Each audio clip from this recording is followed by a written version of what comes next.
Happy Easter. It is Sunday, April 1st. April Fool's, April 1st, whatever. Okay, so I just wanted to come and make this video about my testimony, about how good God has been to us, me, and this guy. Hi, Tina. That's my little sister. Anyway, so on December 27th, I believe it was the actual date, my pastor was having a revival at our church, and which is Tabernacle of Faith Ministries in Pompano Beach, Florida. And she called me up, not me specifically, but she made an altar call, and I went up, and she said, "Lord, I can't do my videos like you're driving like this." She, had a word for me, and so she told me that within 90 days, God is going to, bring me into my wealthy place. And so I took that, and I was like, "Thank you, Jesus." And I just started praying. Like every day I was praying, I was reading, I was just drawing near to God, because I just wanted to get closer to Him and not, yes, I got this word, but that's not it. You have to still put the work in, to receive what God has for you.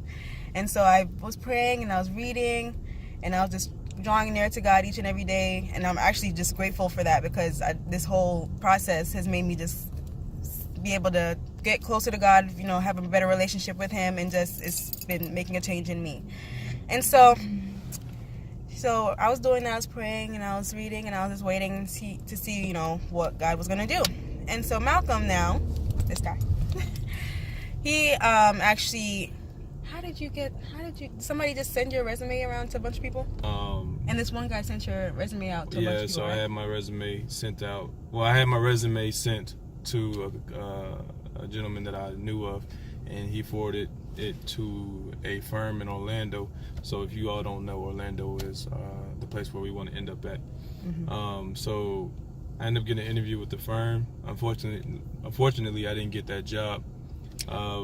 But yeah, he had that interview. Hold on, before you go further. He had that interview, and we were waiting on a response, and it was a great company, a very big firm in Orlando. Does a lot of work with Disney and Universal and all those places, and so it would have been a great opportunity for him to start there, But he didn't get that position, and I just remember one day I just got after we heard that, I just got on my knees and I was like, "Lord, you told us, that you were doing something for us." And I got on my knees and I just started crying, and I was like, "Lord, please, no more no's," because our whole lives has been no's, people telling us no for this, no for that.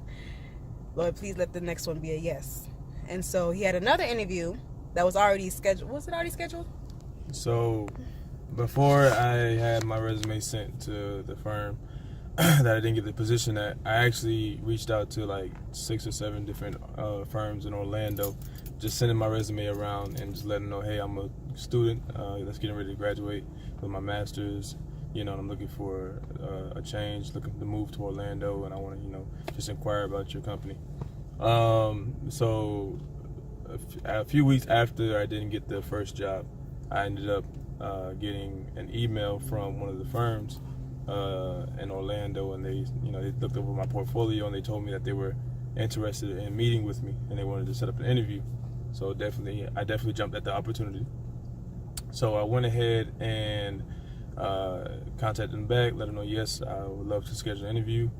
So we took the trip up to, the interview was on, was it January or February 19th, I believe. Sometime in February. In February. So we took the trip up to Orlando. I had an interview, and it went very well.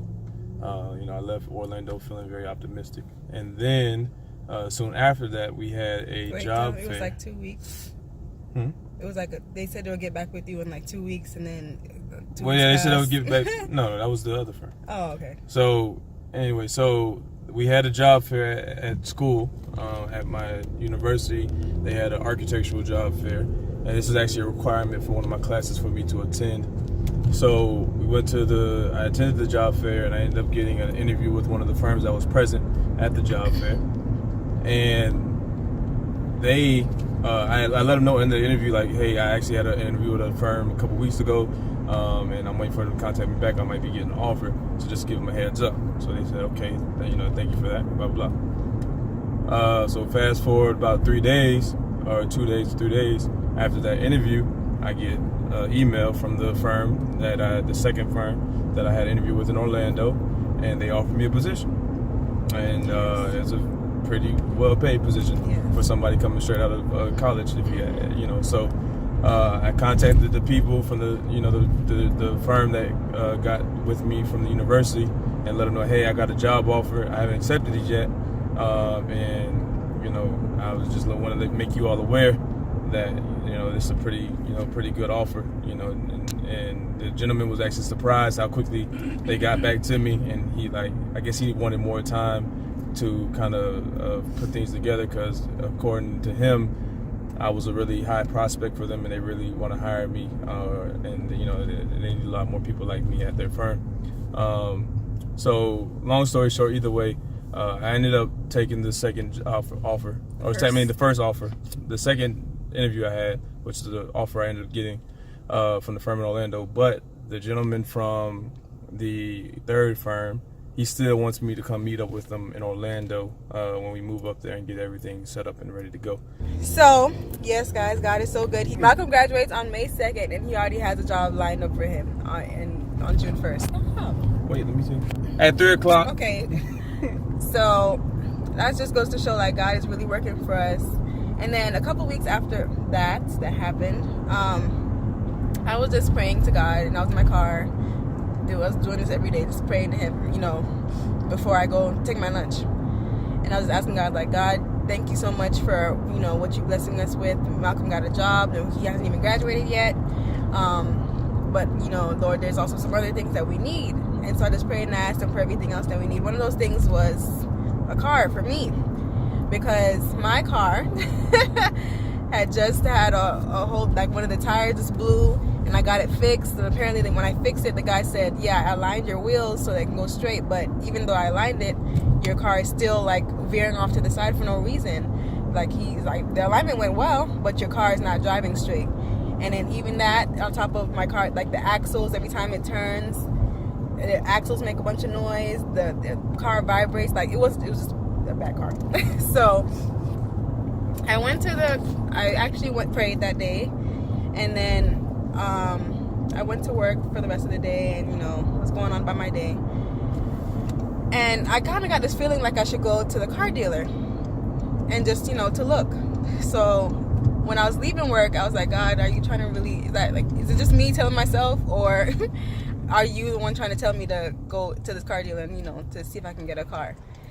And I was like, Lord, if it's really you, just give me a sign, make it plain to me to know it's you, because tell me, like, just slap me in the face with a piece of paper or tell me to go or something. Like, just let me know. And then I drive off, and 30 seconds after I prayed that, I get a text that says, at the end of the text was, LOL, go be great. And I was like, okay, I'm going to take that as the sign that God was telling me to go and do what, you know, what he told me to do. So I went to the car dealer, and I looked at this car, and it's a car that, you know, it's pretty expensive, but I just looked at it, you know, kind of just seeing what could happen. And they, you know, they're telling me they tried to appraise my car to see, you know, what they can get for it, and then tell me, you know, what it would be if I got that car that I was looking at. And it was way too expensive. So I was like, okay, that's fine. And I was, you know, basically ready to go. And so I went out to my car and was ready to go to drive off. And I tried to start my car, and my car would not start. My car would not start. I had this little mini jumper cable booster pack thing that my mom had let me borrow, and I tried to use that. I kind of tried to let it jump the car. Nothing. My car was not starting. Click, click, click, click, click, click, click. Nothing. And so I had to go back inside the car dealer.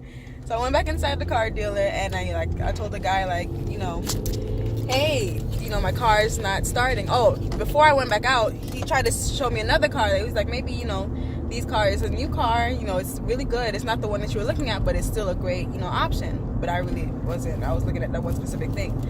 So I went back inside now, And I was like, hey, my car's not starting. He's like, your car's not starting? Well, look at that. Look like you were meant to come back in here. And so he was basically telling me, your car, it's basically a ticking time bomb. And look what it's not even starting right now. And he gave me an option, if I got this other car that he was telling me about. And he told me basically that basically I'm upside down on my car. Basically, I owe more than what it's worth. And he's like, lucky thing you have good credit, because if not, you would be what we call cemented, which would mean you would not be able to get a car, and you would just have to be paying off this old car that's really not worth what you're paying for it. But since you have good credit, then we can actually do something for you. And so they showed me a car, and I was looking at it. It's like, okay, that's nice. But I'm like, God, this is not. I don't know. This is what I'm supposed to do. Is this? Like, I'm nervous. God, please, let me know. How am I supposed to do this right now? So I called Malcolm, and I was like, hey, babe, I'm in this car dealer. Hi. So I didn't tell him that I was at the car dealer. I was like, hey, I'm at the car dealer. And I was like, yeah. So he's trying to show me this car, and I might get it, but I don't know. I could just leave. I don't really, but the thing is my car won't start. And at first he was like, we're trying to move, we're trying to, do all this transitioning. Maybe that's not a good thing to do right now. But then all of a sudden he switched and was like, you know what? Just go ahead and get it. I don't want you to be driving out of the car and all of a sudden you just break down on the side of the road and, you're stuck. So just go ahead and get the car. And so basically they went to start the process of getting me, finance and all that good stuff. And by the end of it, I actually got the car and the payments are less than what he originally quoted me.